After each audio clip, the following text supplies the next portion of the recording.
la lune pleine illuminait le château de Versailles d'une lumière blafarde, transformant ses jardins en un dédale d'ombres inquiétantes. C'est ici, dans ces terres d'une beauté étouffante, que l'histoire du crime le plus horrible de France commence. La soirée calme fut soudainement troublée par un cri perçant, qui résonna à travers les corridors labyrinthiques du château. Plus tard, les gardes retrouvèrent le corps sans vie de la duchesse de Beaufort, son visage figé dans une expression de terreur absolue.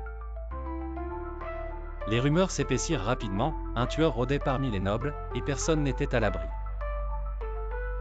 L'enquête, menée par l'éminent détective Dupin, dévoila des indices troublants, des lettres anonymes remplies de menaces, des traces de substances inconnues, et des témoins affirmant avoir vu des ombres sinistres du coin de l'œil.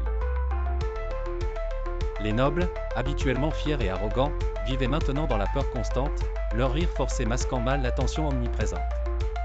Le roi lui-même se barricadait dans ses appartements, refusant de quitter la sécurité de ses murs épais. Les soupçons se portèrent d'abord sur le mystérieux comte de Sévigné, un homme aux manières aussi raffinées que méprisantes, qui semblait toujours se trouver près des lieux des crimes. Cependant, l'affaire prit une tournure encore plus sombre lorsque la gouvernante découvrit une pièce secrète sous les fondations du château, remplie d'instruments de torture datant de l'époque médiévale. Que faisaient ces outils de mort dans un lieu de festivité et de luxe? Les esprits s'échauffaient, les gestes devenaient nerveux, et chaque coin du palais semblait receler un nouvel indice inquiétant. La ville de Versailles fut envahie par la peur, chaque citoyen suspectant son voisin d'être l'auteur des meurtres. Les théories les plus folles circulaient dans les tavernes et les salons, on parlait de fantômes vengeurs, de sectes occultes, et même de conspirations politiques visant à renverser la couronne. Les nuits étaient plongées dans une oppressante obscurité, troublées seulement par les murmures des habitants terrifiés et les craquements sinistres des vieilles maisons.